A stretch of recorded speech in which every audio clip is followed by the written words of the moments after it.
Hello guys, bonjour tout le monde. Je suis en train d'aller au sport et j'ai pensé à un événement et je me suis dit il faut que je partage ça avec vous, sinon c'est pas possible. Ce que je veux partager avec toi, c'est un des événements qui m'a fait réaliser que mon mari était le bon. Parce que avant de s'engager, on passe toujours par la phase où on se demande est-ce que c'est le bon, est-ce que c'est pas le bon, dans quoi est-ce que je m'engage, est-ce que c'est vraiment ce qu'il me faut ou je suis juste en train d'aller dans quelque chose qui n'était pas prévu pour moi. Je te rassure tout de suite, ça n'a rien à voir avec les belles paroles, les belles promesses ou le genre de discours que nous les femmes, on a souvent envie d'entendre.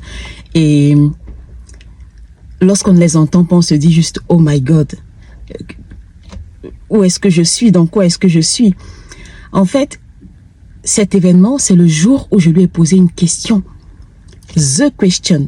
Tu vois, quand tu es dans ma situation, parce que j'ai fait un enfant hors mariage, et quand toute femme, hein, du moins j'imagine, quand on a un enfant au mariage et qu'on rencontre quelqu'un avec qui on veut construire sa vie, la première question qui nous vient en tête, c'est de savoir est-ce qu'il aimera mes enfants comme si c'était les siens?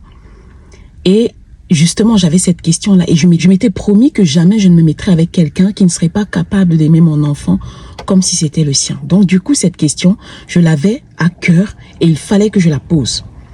Un soir, on dînait, quand on apprenait encore à se connaître, quand on s'étudiait, et je lui ai posé la question, je me rappelle, on était en train de manger dans un resto, et je lui ai demandé, est-ce que tu crois que tu serais capable d'aimer mon fils comme si c'était le tien?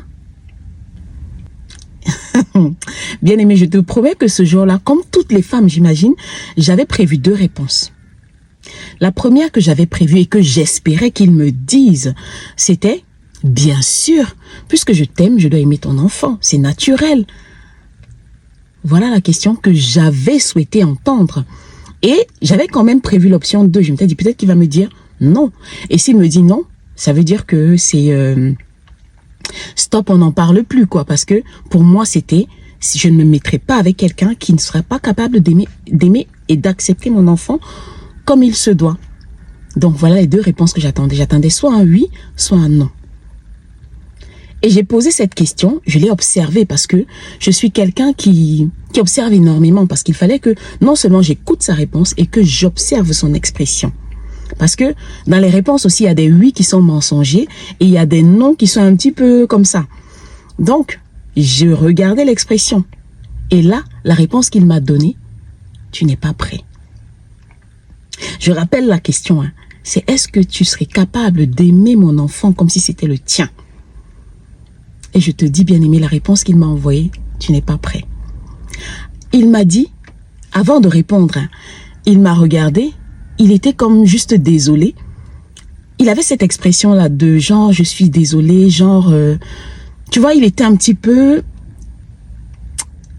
j'ai pas les mots qu'il faut, mais je suis sûre que tu comprends ce que je veux dire. Il était un peu comme si, je suis embarrassée, je suis vraiment désolée parce que, ça, c'est l'expression que j'ai lue, hein. Genre, je suis vraiment désolée parce que je ne suis pas en mesure là de te dire ce que tu as envie d'entendre. Et la réponse qu'il m'a envoyée, c'est « Sincèrement, je ne sais pas. » Et j'étais comme « Ah !» Je t'ai dit tout à l'heure que j'avais prévu 2 réponses, soit un oui, soit un non. Mais je ne sais pas, j'avais pas prévu. Du coup, j'étais là, je ne sais pas qu'est-ce que je suis censée répondre. J'avoue que sur le coup, j'étais perturbée. Je me suis dit, mais je ne sais pas, ça, j'avais pas prévu.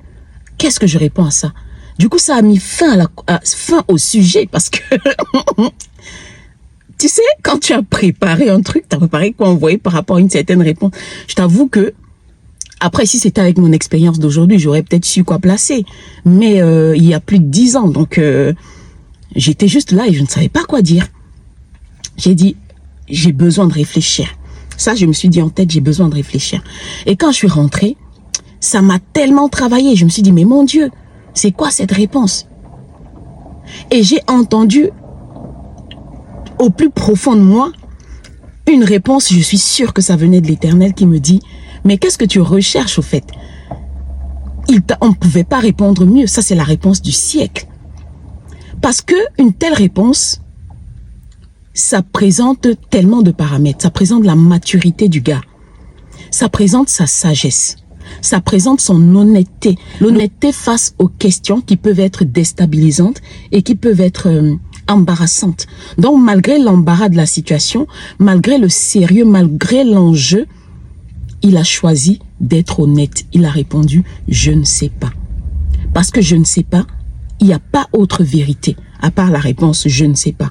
C'était la meilleure réponse à ma question. Parce que s'il avait dit « Bien sûr, je l'aimerais comme si c'était le mien », ça aurait été un menteur. Parce que l'amour, c'est pas un bouton sur lequel on appuie play et ça marche. Non. Et s'il m'avait dit non tout de suite, ça montrerait son, comment te dire, son manque d'humanité. Donc, je ne sais pas, c'était la meilleure réponse qu'il pouvait me donner.